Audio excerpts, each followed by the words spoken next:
Si on se donne le temps d'analyser de près les images des soi-disant tests atomiques, on trouve systématiquement des incohérences. À l'époque où ont été faits ces montages, les gens ne pouvaient voir les films qu'au cinéma ou à la télévision. Ils ne pouvaient pas revenir en arrière ou ralentir les images pour mieux analyser ces films. Maintenant qu'on peut le faire, ces trucages sont nettement visibles. 5, 4, 3, 2, 1. Voici l'explosion de la bombe Baker, et regardez bien les nuages que j'ai encadrés avec un cadre rouge. J'ai mis le cadre sur le côté pour bien qu'on se souvienne de la forme de ces nuages. Et regardez, après l'explosion, les nuages qui ont été engloutis par le champignon atomique se retrouvent exactement les mêmes. On voit l'image au ralenti. Vous voyez ces images donc, que j'ai encadrées, ces nuages que j'ai encadrés. L'explosion atomique va littéralement engloutir ces nuages. Regardez bien, c'est très net, c'est pas un effet de perspective. Et ensuite de cela, les voici qui réapparaissent exactement identiques. Comment expliquez-vous une explosion atomique beaucoup plus puissante que celle d'Hiroshima, qui génère une température de plusieurs milliers de degrés, un souffle de plus de 1000 km/h, laisse ces nuages réapparaître après l'explosion?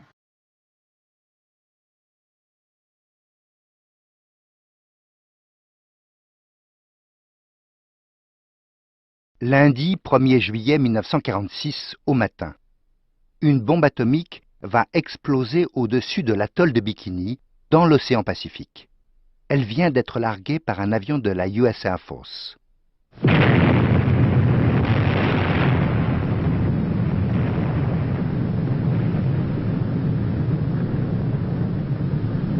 Cette bombe a pour nom Able.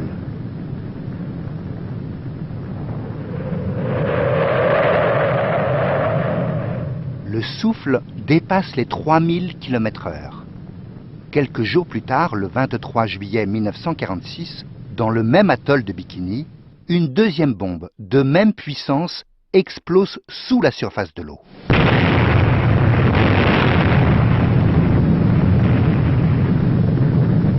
Elle a pour nom Baker. Belle propagande. Vous allez voir à quel point ils se sont plantés dans leur montage. Normal, à cette époque, ils n'avaient pas les moyens dont on dispose aujourd'hui pour vérifier, pour analyser ce genre d'image. Mais c'est pas la bombe qui est importante. Regardez bien la plage. Elle n'a pas bougé, elle est exactement identique. Regardez les palmiers, avant et après, ce sont les mêmes, exactement les mêmes. Alors qu'ils ont subi un souffle de plus de 1000 km/h et certainement des vagues énormes dans ce lagon fermé. Les paillotes, pareil, sont restées identiques.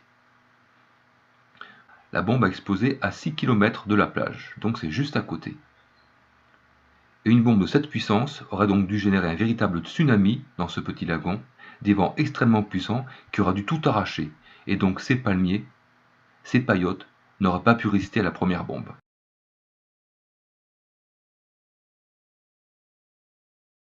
Des centaines, voire des milliers de soldats regardent une explosion soi-disant atomique dans le désert du Nevada. Normalement, une bombe atomique dégage une intense radioactivité, brûlant, voire tuant immédiatement tout ce qui est aux alentours. Mais ces militaires regardent tranquillement l'événement sans souffrir.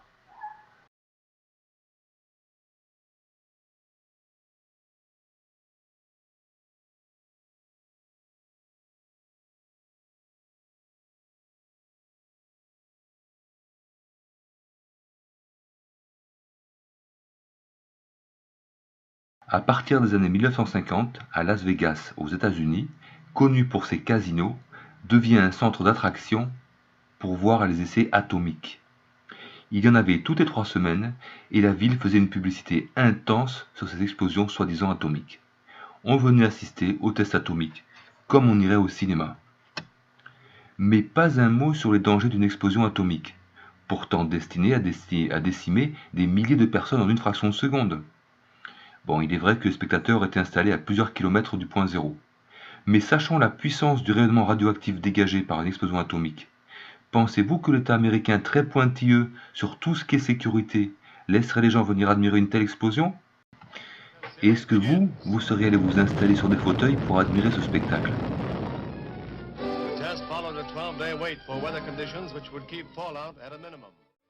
Les bombes atomiques sont fabriquées au laboratoire national de Los Alamos. Pourtant, le centre de fabrication d'armes nucléaires est juste à côté de la ville, à 2 km du centre exactement. Comment croire que les Américains, très à cheval sur la sécurité, y installaient une usine aussi dangereuse et aussi proche des habitations, des écoles et des commerces? Peut-être parce que les dirigeants savent qu'en fait, il n'y a aucun risque, puisqu'il n'y a pas de bombe atomique. Ce n'est pas mieux en France, puisque le centre de fabrication d'armes nucléaires se trouve à Val-Duc, dans les Côtes-d'Or, à quelques kilomètres de plusieurs villages. Léry, Échallot, Salive, Frénois.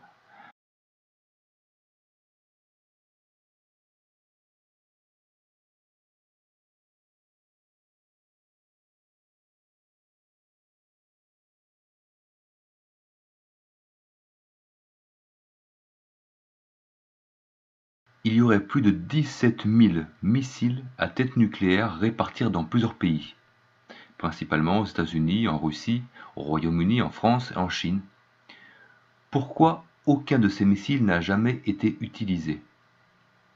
Pourtant, c'est avec une prétendue bombe atomique que les Américains ont arrêté la guerre contre le Japon. Pourquoi est-ce qu'ils n'ont pas aussi utilisé une bombe atomique contre les autres pays où ils menaient une guerre? Ça aurait été beaucoup plus simple, beaucoup plus rapide, moins onéreux d'envoyer des missiles à tête nucléaire sur le Vietnam, où il y a eu plus de 3 millions de morts, dont 60 000 soldats américains.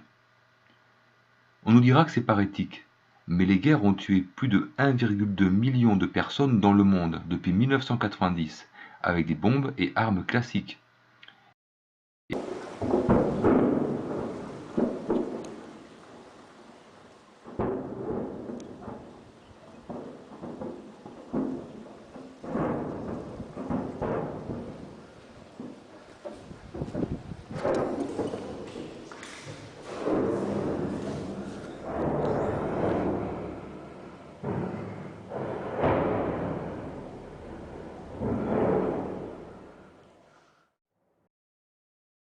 Pourquoi aucun journal scientifique, aucun site internet n'a jamais expliqué comment fonctionne précisément une bombe atomique? Les informations qu'on trouve sont très superficielles et ne donnent aucun détail technique. Alors cela n'a aucun sens de répondre qu'il s'agit d'un secret militaire, parce que fabriquer une bombe atomique serait tellement complexe qu'il faudrait des industries lourdes et du personnel ultra qualifié. Seul un État disposant d'infrastructures lourdes et organisées pourrait se lancer dans une telle entreprise, et cela se saurait rapidement. Ce serait donc inaccessible aux groupes terroristes et encore moins à des particuliers. Il n'y a donc aucun risque à faire paraître un article scientifique sur la bombe atomique. Si cela n'a pas été fait, c'est parce que la supercherie serait rapidement découverte. Finalement, quelle preuve avez-vous que la bombe atomique existe? Est-ce que vous avez déjà vu une explosion atomique autrement que sur des vidéos? Est-ce que vous avez déjà vu des personnes qui ont vu une explosion atomique? Et connaissez-vous des personnes qui ont subi les effets d'une bombe atomique? Il y aurait eu des témoignages de personnes ayant subi l'irradiation de la bombe atomique à Hiroshima ou Nagasaki, mais les connaissez-vous personnellement? Ou connaissez-vous des personnes qui les connaissent? Finalement, les seules preuves que vous avez sont des rumeurs.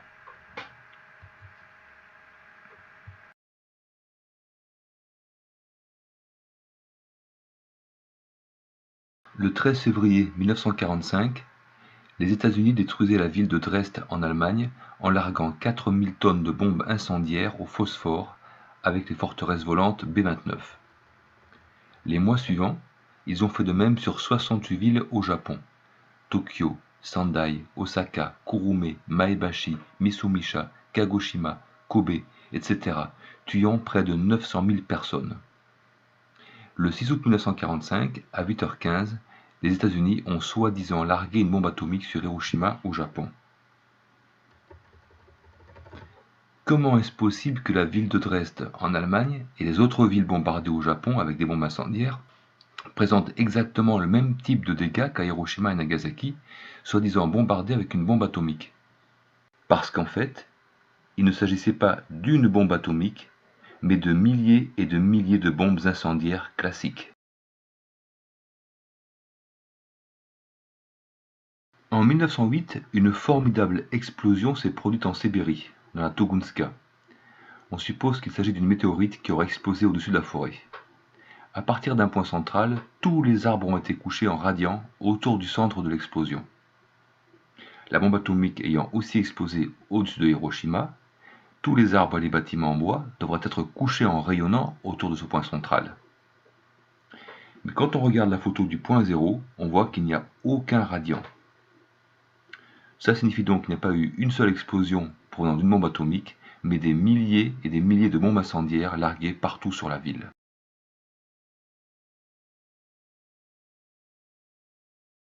Selon le catéchisme atomique, tout devrait être totalement désintégré, puisque la bombe atomique génère soi-disant une puissante onde de choc de plus de 1000 bars, soit 1000 fois la pression atmosphérique.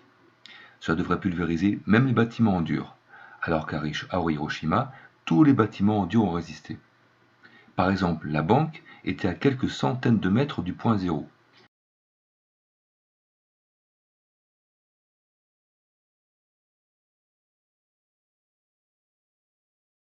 Elles semblent plutôt avoir subi un incendie, au lieu d'une bombe atomique.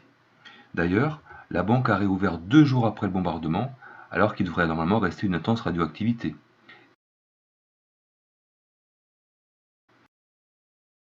La bombe atomique aura explosé ici, dans le centre-ville d'Hiroshima.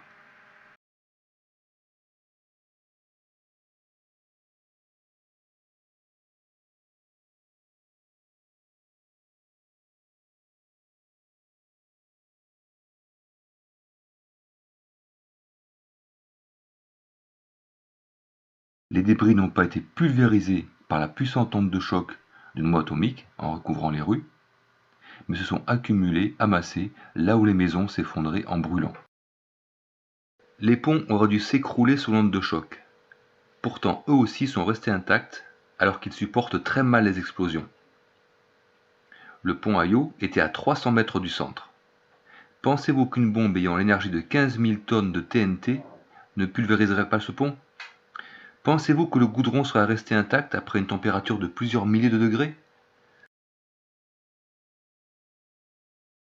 Comment expliquer que quelques heures après l'explosion, on voit les gens se promener parmi les décombres sans aucune protection? L'explosion d'une bombe atomique devrait irradier la zone et personne n'aurait pu rester sans être pris de nausées, de maux de tête terribles, de vomissements, voire d'évanouissement.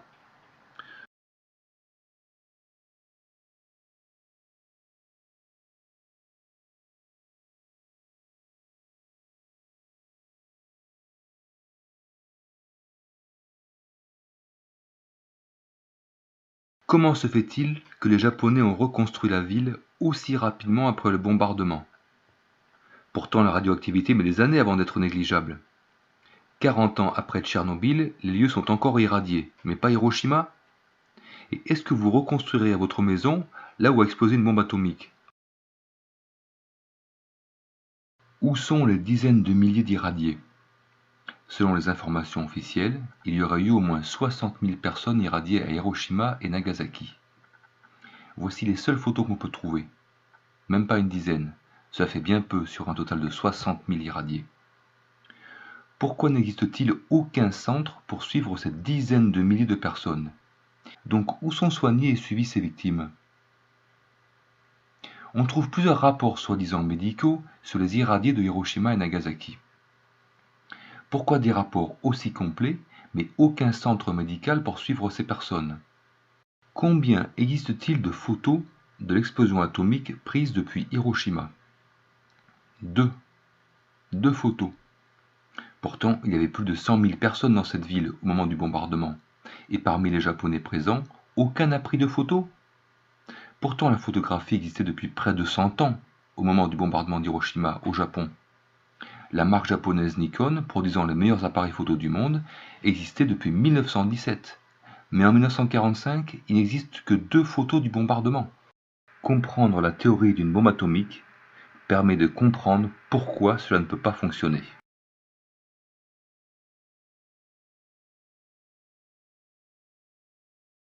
Selon la science, toute la matière est composée d'atomes. Cet ordinateur, cette montagne, ma main, l'air sont composés d'atomes. Un atome est composé d'un noyau et d'électrons tournant très rapidement autour de ce noyau. Et le noyau est lui-même composé de diverses particules aux noms étranges, protons, neutrons, bosons, gluons, quarks, mésons, pions, fermions, etc. Un atome est tellement petit qu'il est invisible même avec les microscopes les plus puissants. Il faudrait plus de 1000 milliards d'atomes pour remplir le volume d'une tête d'épingle. Lorsqu'un atome est très lourd, comme l'uranium, il est instable et se brise facilement en deux, soit de lui-même, soit parce qu'il a capturé un neutron. L'atome brisé libère 2 ou 3 neutrons. C'est ce qu'on appelle la fission nucléaire qui produit de la chaleur et de la radioactivité. Lorsqu'il y a peu d'uranium, les neutrons sont éjectés de la masse et la réaction s'arrête rapidement. Peu de radioactivité est émise, c'est pour cela que les techniciens dans les centrales nucléaires peuvent manipuler de petites quantités d'uranium à main nue. Mais lorsque cette masse atteint 48 kg, on appelle ça la masse critique, alors se déclenche une réaction en chaîne. Chaque neutron sortant d'un noyau d'atome va briser un autre noyau d'atome, celui-ci va libérer 2 ou 3 neutrons qui vont briser d'autres noyaux d'atomes et ainsi de suite. En une fraction de seconde, des milliards et des milliards et des milliards d'atomes vont être brisés, dégageant de la chaleur et de la radioactivité. Cette réaction en chaîne produit 1 million de fois plus d'énergie que la réaction de combustion du pétrole. C'est cette chaleur qui est produite dans le cœur d'une centrale nucléaire pour produire de l'électricité. Une bombe atomique fonctionne en théorie exactement comme une centrale nucléaire. La seule différence étant que dans une centrale nucléaire, on ralentit la réaction en utilisant un modérateur, ainsi la même masse d'uranium va lentement libérer son énergie pendant des années. Dans une bombe atomique, il n'y a pas de modérateur et la réaction en chaîne se produit instantanément.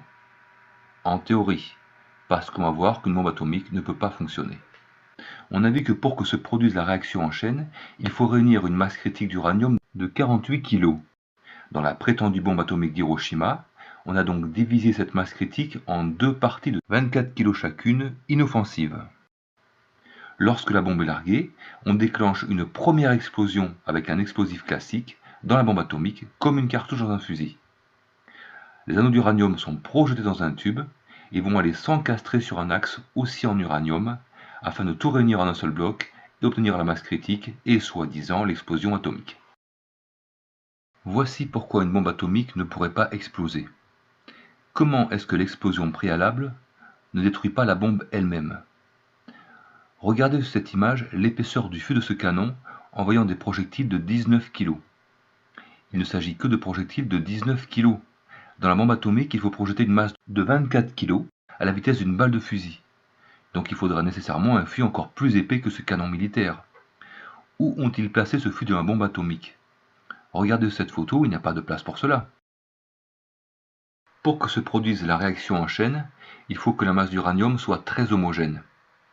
Si la masse d'uranium n'est pas assez homogène, la réaction en chaîne ne se produira pas ou sera considérablement affaiblie. Dans la bombe atomique, la première explosion classique projette les anneaux d'uranium pour qu'ils s'encastrent sur un axe aussi en uranium. Mais lorsqu'on projette des objets métalliques les uns contre les autres à grande vitesse, ils rebondissent et ne restent pas en contact. Et la réaction en chaîne va s'arrêter. Lorsque la bombe atomique explose, on nous affirme qu'elle atteint une température de plus d'1 million de degrés. Mais l'uranium fond à 1100 degrés et devient du gaz à 4000 degrés. Il devrait donc être immédiatement vaporisé, ce qui arrêterait là encore immédiatement la réaction en chaîne et donc l'explosion.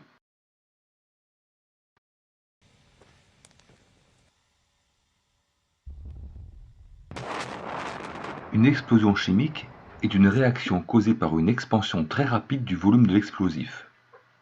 Les molécules de l'explosif se décomposent en atomes, puis se recomposent en formant de nouvelles molécules plus petites. Multipliées par des milliards et des milliards de molécules, cela cause une expansion très rapide du volume et donc une explosion. Lors de l'accident de la centrale nucléaire de Tchernobyl en 1986, ce n'est pas l'uranium qui a explosé. Suite à une erreur de manipulation, la réaction nucléaire s'est emballée, la chaleur du corps du réacteur a brutalement augmenté et l'eau de refroidissement s'est transformée en vapeur en augmentant énormément son volume. La pression à l'intérieur du cœur du réacteur a augmenté comme dans une cocotte minute, et celui-ci a explosé en libérant l'uranium qui s'est répandu dans l'atmosphère. On peut se demander pourquoi un tel mensonge. Il s'agit de dissuasion. Montrer aux autres pays qu'on dispose d'une arme terrifiante pouvant tuer des centaines de milliers de personnes en une fraction de seconde.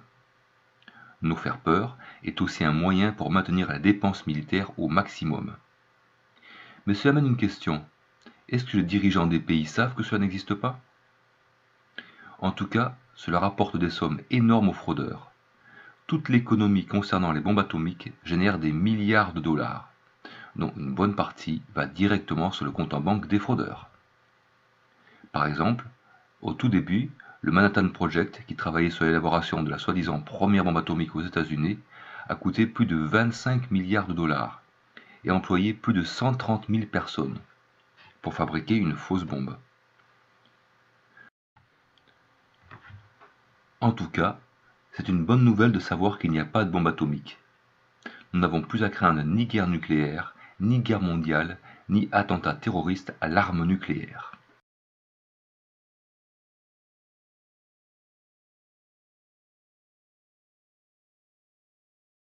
En fait, un des grands phénomènes que je cite dans le bouquin, c'est ce qu'on appelle l'impuissance apprise. Et ça, c'est un phénomène mais vicieux, quoi. Et il est connu depuis l'Antiquité.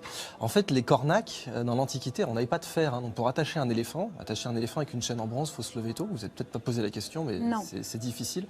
Et ils avaient trouvé une méthode pour attacher les éléphants qui était de prendre l'éléphant petit, de lui mettre une corde à la patte qui ne pouvait pas briser.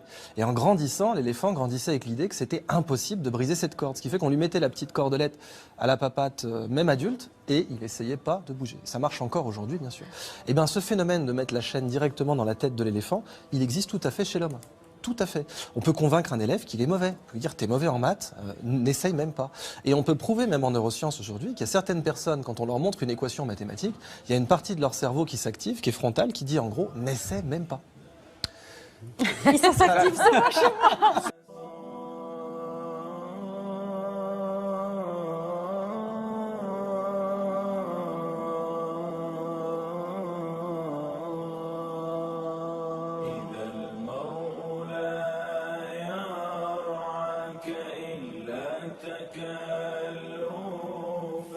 فدعه ولا تؤثر عليه